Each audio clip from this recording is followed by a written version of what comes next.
In 2009, Kingston Heath celebrated their centenary.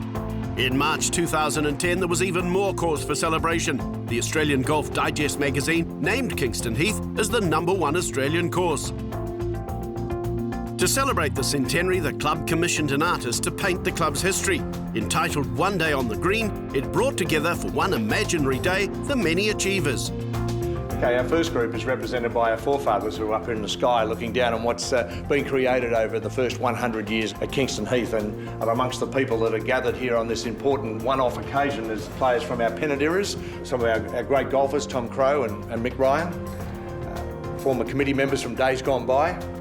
Women's golf, of course, has been an exceptionally important part of Kingston Heath, and here represented by Winona Carradell walking Kari Webb to the tee, along with other famous women of various eras here at Kingston Heath.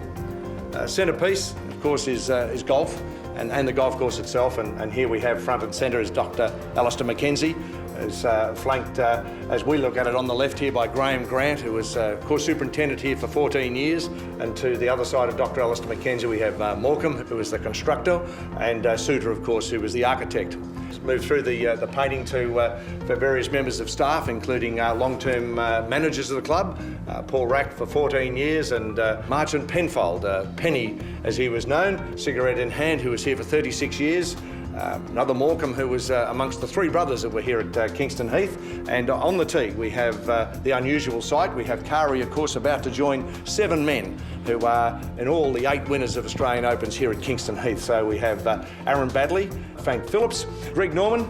On the tee we have Ozzie Pickworth, Gary Player wearing the handkerchief for his hay fever, and Peter Fowler and Peter Senior.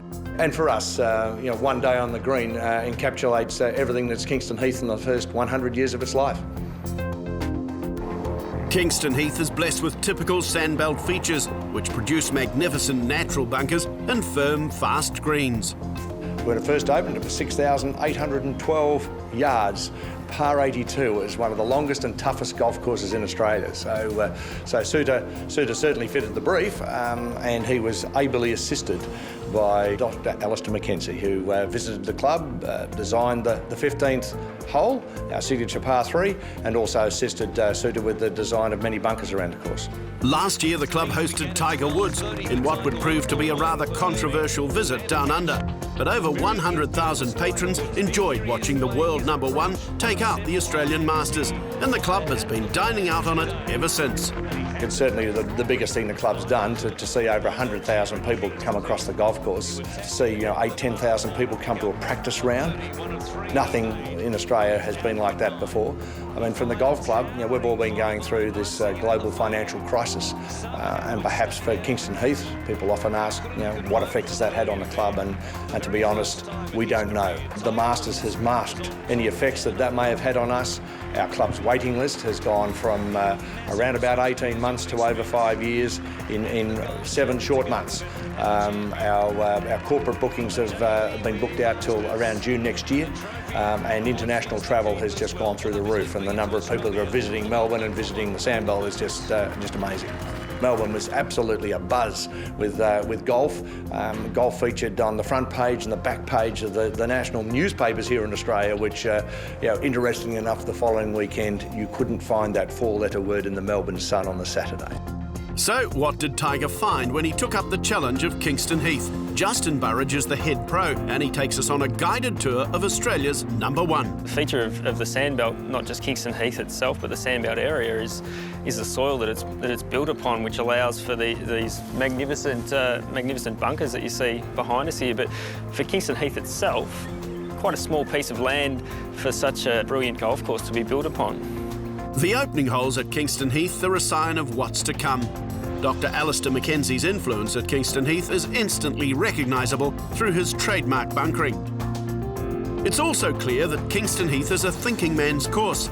Strategy is your all-important 15th club. And you need to play with some strategy with your choice of club on 9.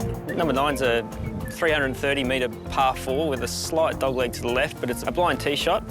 No point taking driver here. It's only at most a 3-wood or hybrid club down to the corner. There's bunkers guarding the left-hand side, which you don't see from the tee. once you've popped the ball down in the middle of the fairway, it's only a relatively short shot to the green, only a wedge or so, but again, heavily guarded by bunkers on the right-hand side and quite a slick putting surface to contend with. So a great little hole, requires a lot of thought, especially because it is a blind tee shot. The course originally began where the 10th hole is positioned today. Yeah, 10's a great little hole. It's a testament to show that par 3s don't have to be 220 metres long to be quite tough and hard to get the ball onto the putting surface. 10 is only 127 metres, but it is flanked by very deep bunkers, short and on both sides, and very, very long, narrow putting surface. So even if you do get the ball online on 10, it's quite difficult to get the distance right and judge where the flag is, whether it's front, middle or back. So always provides a challenge when you get through to the centre of the course there. On to number 14. The last of our par 5s, a 516 metre par 5, and realistically the last of the more simple scoring opportunities you have. Birdies tend to dry up once you get past hole 14. The last 4 are very, very difficult closing stretch. 14, drive towards the large bunkers you see at the corner. Once in the fairway there, you'll find that the fairway does slope away to the left-hand side quite rapidly. So a second shot that you might think is perfectly positioned in the centre of the fairway can find itself in the left rough or in the left bunker very, very quickly. So you need to be brave and take it on down the right-hand side to allow yourself a decent shot for your third. And then the green has some very, very subtle variations in it as well. So once on the putting surface, again, not easy to make sure you get the ball exactly where you need it to be for that easy final birdie.